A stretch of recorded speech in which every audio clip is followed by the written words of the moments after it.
attached to the cheesecake, the object. Because, why? Because you eat it, you will not get that taste.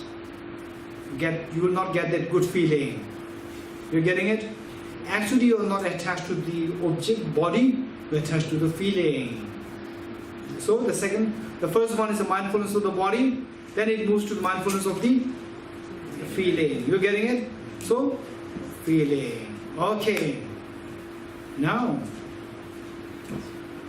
the feeling, right? We say, it will not get that the taste. This taste, okay. So this cheesecake, then your father gets a new one, fresh one, and it's a big one, right? And then you cut this into 50 pieces. Okay. The first piece, you want to eat it? It's delicious?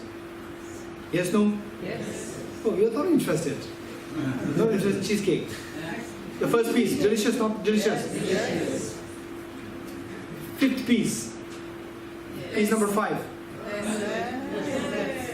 6, 7, 8, 9, 10. No. Okay, 10. No. No, this is your favorite. You have to eat it. Then 20th, it'll throw you up. You're getting it? Which is more delicious, first piece or the 20th piece? Yes. First piece, please, let's keep the first piece last. Take your 20th piece first. No difference. No difference. First piece, whether you eat the first or the last, no difference. You eat the last, it will have no taste. None. Even the taste is just an illusion created by your body. Right? We see, when you see that, wow, it's so tasty. We feel the taste as something so objectively real from the cake. In actuality, no, it's just a feeling. With this particular freshness of the food, with your body very healthy, and not eaten cheesecake for the last 2 years, all these factors come together. The first bite, it triggers a very pleasant feeling within you. You're actually not attached even to the taste. You're attached to the pleasant feeling inside. You're getting it? So, the mindfulness of the body moves to the mindfulness of the feeling. So, it should be what you should take care of is your feelings. The feelings inside. Okay, the next. What feels this feeling? What feels this feeling? Your mind. Your mind feels this feeling. You're getting it? Your mind. Without this mind, then the feeling makes no sense. So next we shift to the mind.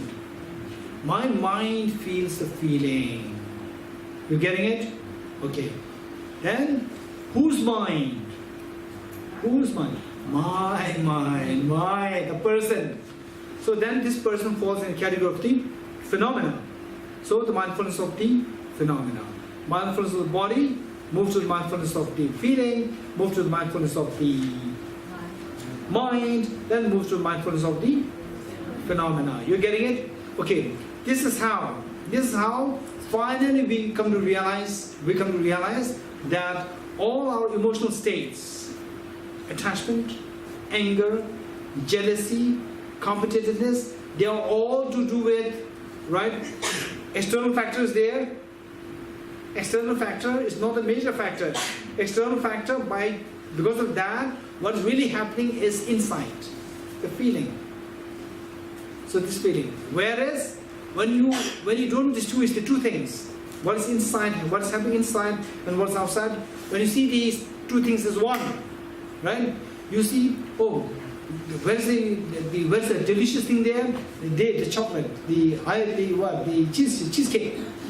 You point to the object. Actually, it's not the object. It's a present feeling coming inside. And this is coming to your mind. And whose mind? My mind. Me, the person. You're getting it? If you analyze like this, then you see that you will have an incredible sense of relief that finally the treasure happiness that I'm seeking is not really from outside. Outside is just the factors, just the triggers. What is actually happening is inside me, right? Then you see that what we call as the control, what we call as the administration, freedom, right? Whatever you may call it, say control meaning, now you have control of yourself. That external things, it doesn't really matter as much.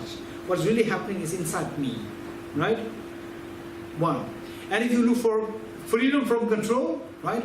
Okay, now I cannot be controlled by external factors. I know there is everything happening inside. I cannot be controlled by external factors. If your vocabulary is, I don't want control, right? I cannot be controlled by anyone. Now I see this all internal. There's nothing there. So the more we see the happiness, miseries, and so forth outside, the more ordinary we are. The more we see the happiness, miseries inside, the more evolved we are. You getting it? More evolved we are. What do you mean by evolve? Evolve means that you gain greater freedom from the control of the external factors. You gain greater control of yourself. You gain greater freedom of yourself from the external control of the external factors. This is extremely important. Okay, now for that matter, we have to say those from the body to the feeling, to the mind, to the person. You move like this, say, the more we are obsessed with the physical objects, the body, right? We are very ordinary. Then we move to the feeling, we become little more evolved. The body-wise is actually the feeling. Then from the feeling we go to the mind, we become more evolved. From the mind we go to the self, finally I. So the Buddha said that you are the master of yourself. Who else is there to master? The one who tames his mind is the one who is wise and will be liberated. This is what the Buddha said. So finally, we have to get the sense of freedom to the self, right? The lack of control, the lack of the freedom, the freedom, because of seeing the self as so object real. Now, okay. How many of you like flowers? Raise your hand. How many of you are okay with flowers? Okay. I don't really like it, I don't dislike it, it's okay. Raise your hands. Oh, everyone likes flowers. Okay. One, okay. Those who are okay. Raise your hands, very quick. 1, 2, 3. Only 3. Okay. Only 3. 4. Huh? The flower, I don't care, If they're there, good. If they're not, it's fine, right? I'm not so obsessed with flowers. Raise hands. I'm not so obsessed with flowers. Okay, there are several of you. Let's say that, okay,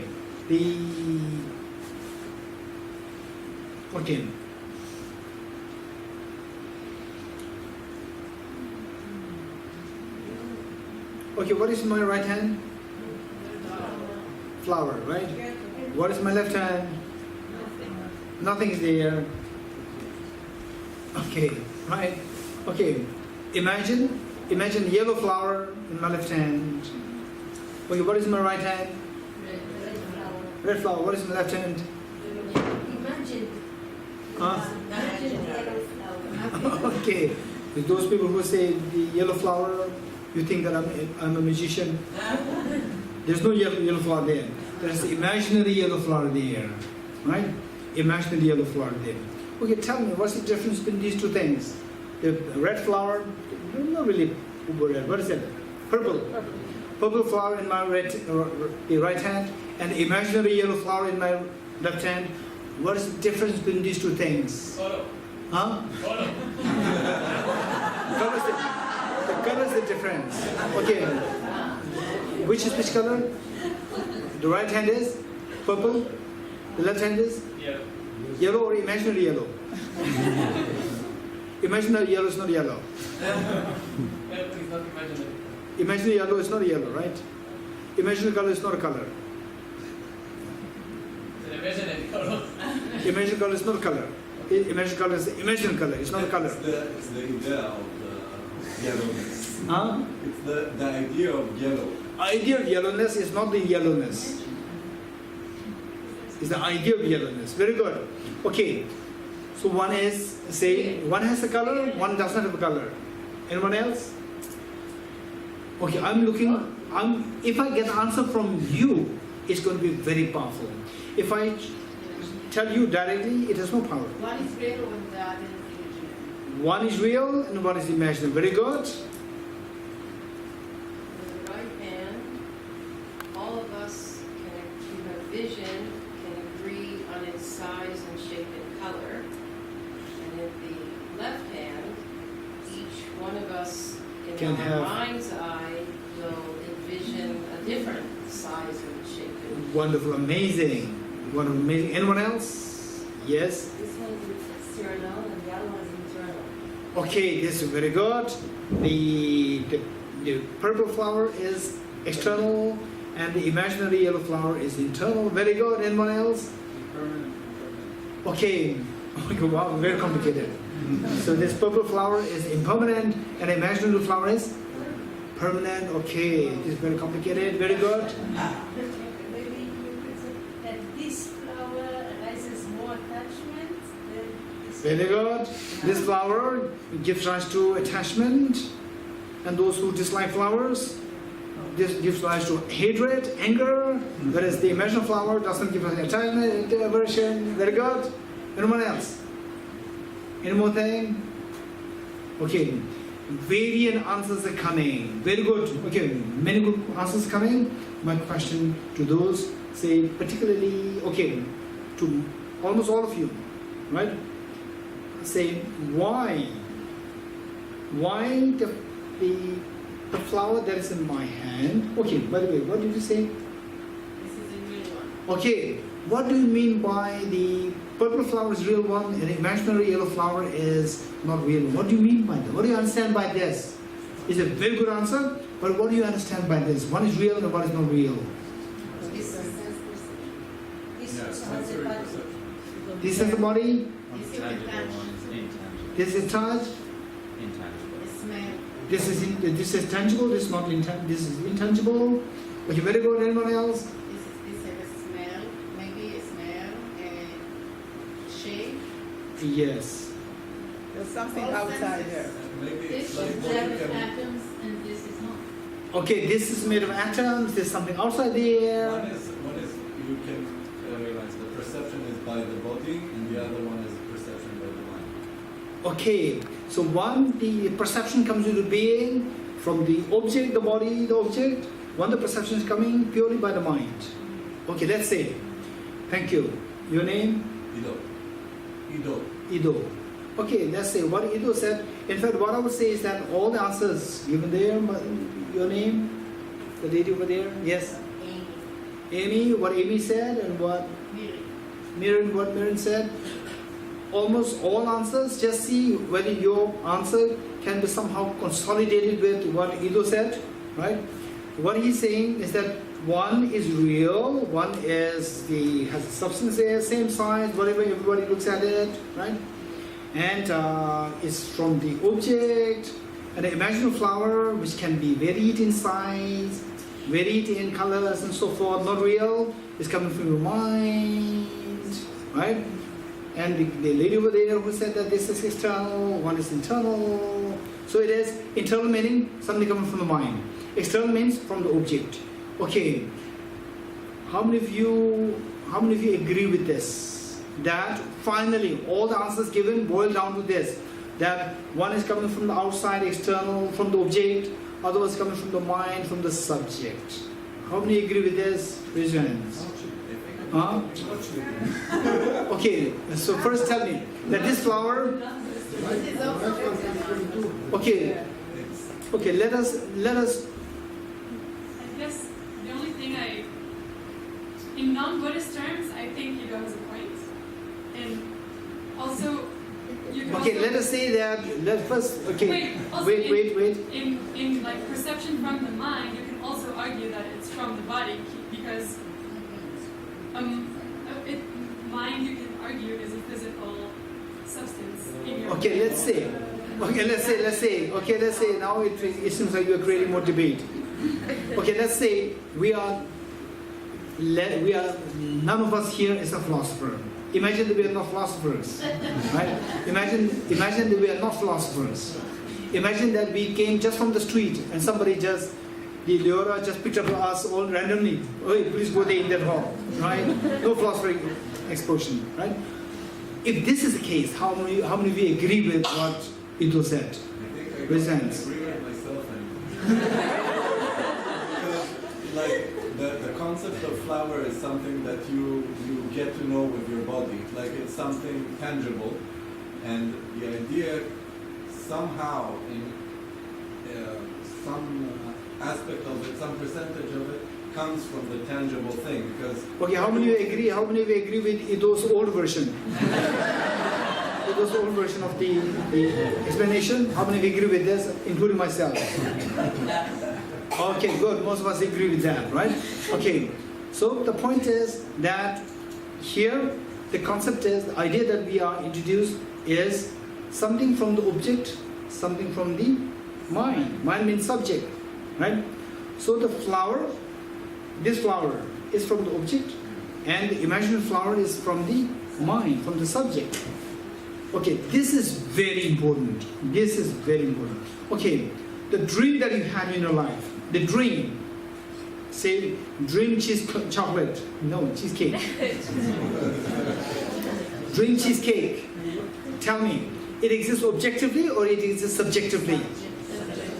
Okay, raise your hands those who say that it exists subjectively. The dream cheesecake exists subjectively. Raise your hands. Very good. Okay, now let's say the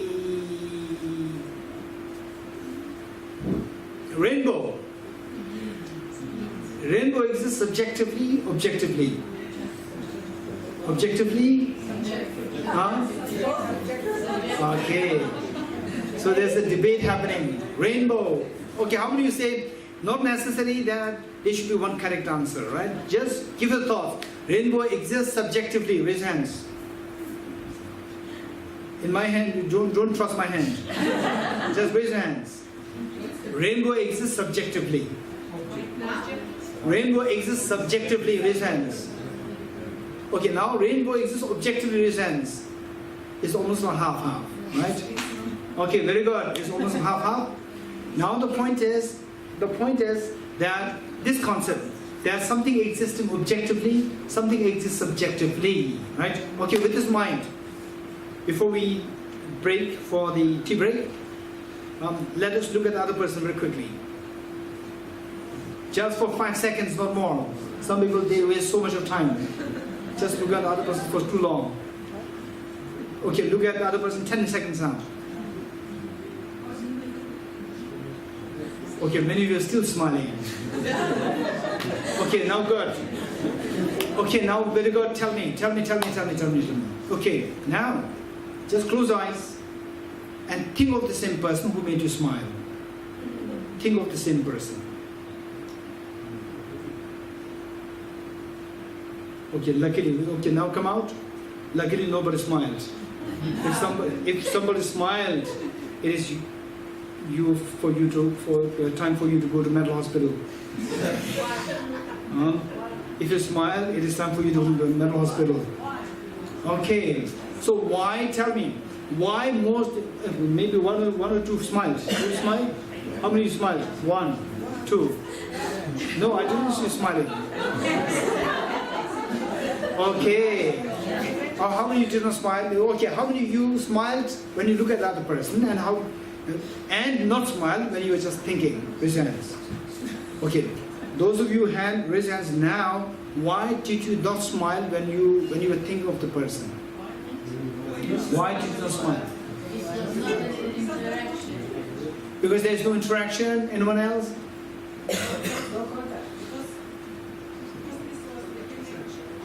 Because this is just an image created by my mind. It's not it's subjectively real. It's not objectively real.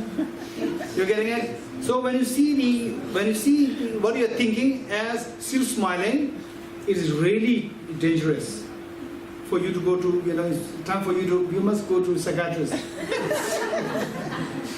right? Because when you think of it, you know that this is just your mental imagination. It's just your thought. It's just subjectively real. When you see the subjective real, right, it will not stir your emotions. When you see it as objective real, when you look at the other person, it makes you smile because you see the other person as objective real. When you see the other person as objective real, then it stirs your emotions. So therefore, the Buddha said that your emotions can be under control. Your emotions you can be freed of the loss of freedom of your emotions. Because you will realize that everything exists subjectively, nothing exists objectively. When you realize that, it is like waking up from the sleep and knowing that all the dreams, contents of the dream, they are all coming from your mind, nothing from the object, all coming from the subject. Yes? So there is no difference between the one hand with the flower and the other hand with the magic flower. There's no difference. Okay, this is a good question. Did you all follow the question? If everything is coming from the subject, this flower should also, the real flower should also come from the subject, and the imagined flower, of course, we know that is coming from the subject. There's no difference between these two things. This is a good question, right? For the answer, we'll come back after the tea break.